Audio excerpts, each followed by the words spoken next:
They kicked me out on a Thursday in November, and my father said, "We are done enabling your failure." And my stepmother said, "You need to face consequences." And they put 2 bags of my belongings on the front porch. And my father said, "When you're ready to get serious about your life, you can call us." And he closed the door. And I stood on the porch in the cold with 2 bags and a secret that I had been carrying for 7 months. And the secret was that the reason I had failed my second semester of college was that I had been working 4 overnight shifts a week at a pharmacy 3 miles from campus. And I had been doing that because 7 months earlier, I had found a letter in my father's filing cabinet while looking for a printer cartridge. And the letter was from a collections agency. And it had a number on it that I had not expected. And I had stood in my father's home office, and I had understood that the house they had just thrown me out of was 4 months from foreclosure. And they did not know that I knew, and they did not know that for 7 months I had been depositing every dollar I made into an account I had opened specifically to cover the payment gap, and I had covered 3 months of the shortfall already. And I stood on that porch with my 2 bags, and I thought about the letter, and I thought about the account, and I thought about Thursday nights at the pharmacy, and I picked up my bags, and I walked to my friend Clara's apartment, and I did not say a single word about any of it. Hey everyone, welcome back. And if you're new here, genuinely, pull up a chair, because this one is the story I have needed to tell for 4 years, and I am finally ready to tell it all the way through.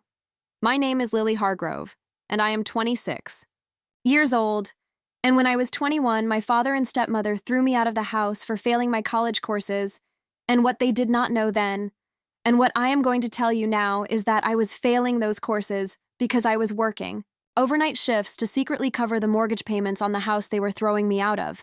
And I want to be clear that I am not telling you this for sympathy. I am telling you this because what happened afterward is the part of the story that matters, and the part that I have been sitting with for 4 years, and the part that finally feels ready to be said out loud.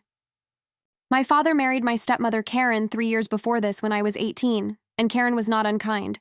She was just precise, and Karen's precision meant that failure had a shape, and the shape of failure was dropping below a B average, and I had dropped below a B average because I had stopped sleeping enough to maintain one. And I had stopped sleeping enough because I was working 4 overnight shifts a week at a pharmacy, and I was working 4 overnight shifts a week because I had found a letter. The letter was from a mortgage servicer, and it was the 4th in a series based on the numbering, and it said the account was significantly past due, and it outlined a timeline that ended in a process I recognized from enough conversations to understand meant losing the house, and the amount needed to bring the account current was not enormous by some standards, and was completely out of reach by the standards of a family that had been spending as though the income supporting that spending had not quietly decreased over the previous 18 months, and my father's business had gone through a difficult period.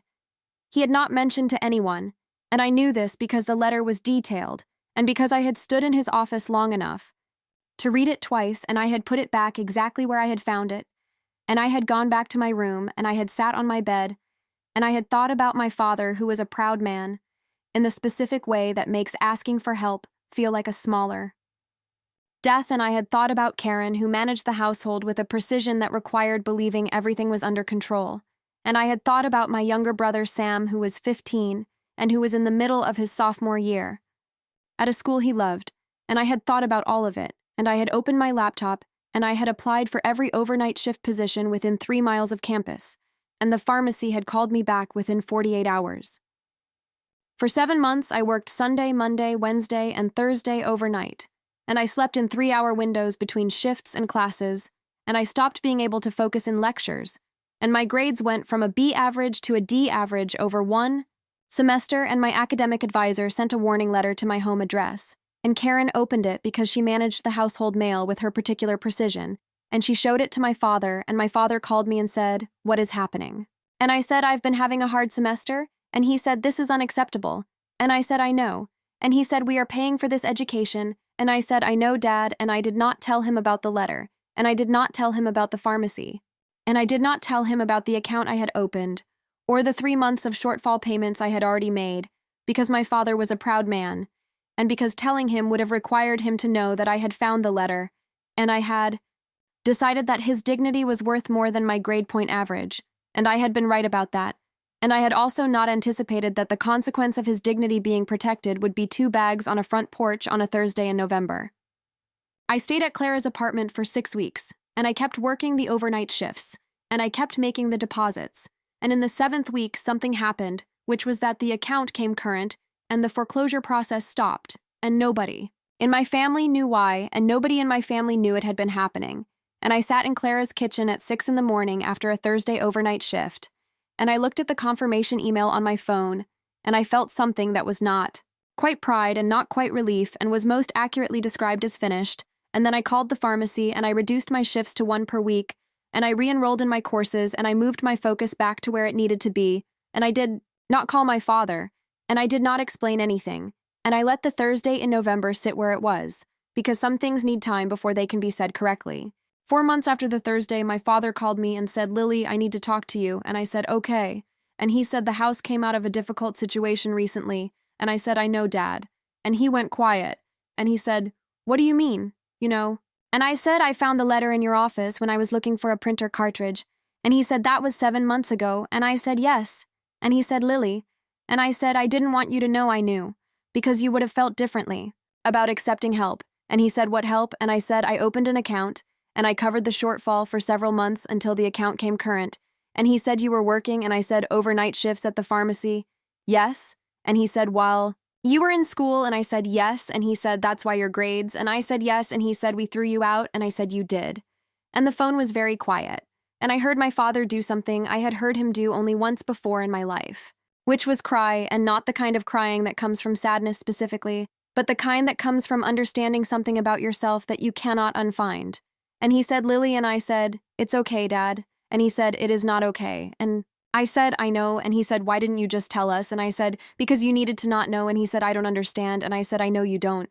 And I said, "Dad, can I come home?" And he said, "Yes." And I said, "Okay." And I went home, and Karen opened the door, and she looked at me for a long time, and she said, "I didn't know." And I said, "I know, Karen." And she said, "I'm sorry." And I said, "I know." And she stepped back and let me in, and my brother Sam was in the kitchen doing homework, and he looked up and said, "Lily." And I said, "Hey." And he said, "Are you staying?" And I said, "Yes." And he said, "Good." And he went back to his homework, and I sat at the kitchen table, and my father made tea, which he had never done before in my memory, and he put a cup in front of me. And he sat down, and he said, "Tell me everything." And I did, and we sat at that table for 2 hours, and I told him about the letter, and the pharmacy, and the account, and the confirmation email at 6 in the morning in Clara's kitchen, and my father listened to all of it without saying anything, and when I finished, he said, "You are more like your grandmother than I ever gave you credit for." And his mother had been the kind of woman who solved problems quietly and without announcement. And I said, "I know, Dad." And he said, "I'm sorry about the porch." And I said, "I know you are." And the tea went cold while we talked, and nobody moved to reheat it.